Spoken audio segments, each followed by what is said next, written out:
I found a man tied to a table.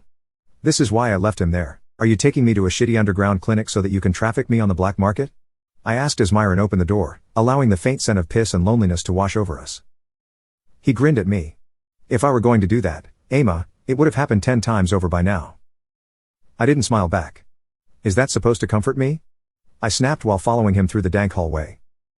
Doesn't it? He responded. Look, I promise that you're not in any danger, as long as you don't tell anyone what you're about to see. I clutched my arms close to my body. You know that I'm only doing this because I'll get kicked out of school if I can't come up with $10,000 to pay for next semester, right? Which makes you perfect, he finished, stopping before another door. I'm not even a doctor yet, Myron. That's still a year away, I answered, looking around anxiously. It's a year away for me as well, he responded in a voice that he thought was smooth. Fortunately, we're more than sufficient for what these people need. Every instinct told me to turn around, to run away and never look back. But the math was simple. If I dropped out of school, my entire life's plans would be ruined, leaving me 5 figures in debt and 0 job prospects. So I followed him through the door and was hit by a smell of formaldehyde so overwhelming that I didn't realize he was locking it behind me until too late. My mouth went so dry that I couldn't form words. We were either in a very primitive operating room or a very modest butcher shop. Low lamps buzzed over a concrete floor that was interspersed with rusty drains. At the very center was a man strapped to a table. His arms and legs were restrained at his sides, and his mouth was gagged, but his eyes were very, very active. He looked all around the room, lingering at Myron, then at me. He was clearly panicked. We don't have much time, a man huffed as he stepped out from the shadows. His suit looked expensive, and he had the kind of air that made it clear he reserved no interest for any person who had the audacity to challenge his belief that he shat ice cream. You brought a second? This is Emma, Myron offered with a dismissive gesture toward me. He rolled up his sleeves and made a beeline for a nearby sink. I read the donor description, but decided she needed to see this in real time. I leaned against the door, heart thudding as fear coursed through me. I wanted to curl into a ball and vomit. Myron, I whispered, it doesn't look like the patient wants to be here. I assure you that he doesn't, Myron answered as he soaped up his arms. Wash up, Emma. This is a wasted opportunity if we don't act fast, he explained while snapping on gloves. The man on the table somehow made his eyes grow even wider as his nostrils flared in panic. Sweat beaded on his pasty white skin as watched Myron lift a scalpel and move toward the table. Myron, I whispered, I've known you for 3 years, I know you would never. The man strained fruitlessly against his restraints as Myron plunged the scalpel into his abdomen, blood pooling around the cut. I can't do this by myself, Emma. Please. We need his liver.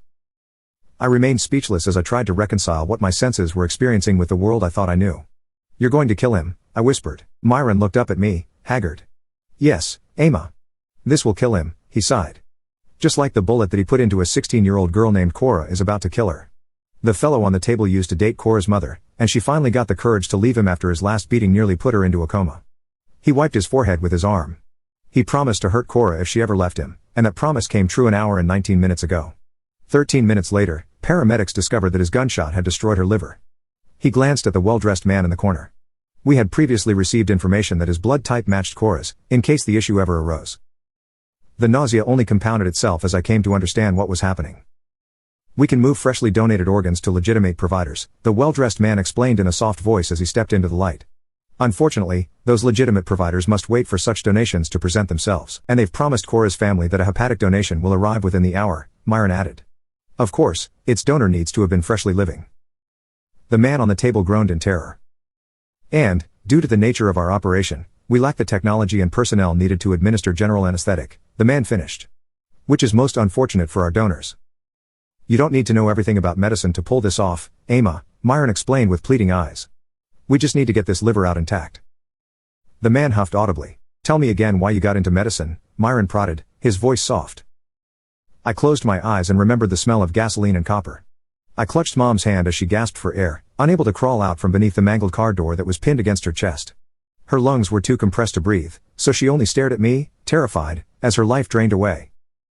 8 years old is far too young for a child's world to break. The drunk driver served 20 months of house arrest and never said he was sorry. I darted to the sink, washed my hands, snapped on some gloves, and grabbed a second scalpel. Once we sever the hepatic artery and hepatic portal vein, the liver should come out pretty easily. I darted to the sink, washed my hands, snapped on some gloves, and grabbed a second scalpel. Once we sever the hepatic artery and hepatic portal vein, the liver should come out pretty easily. Myron grinned. Get ready, boys. This is going to be messy.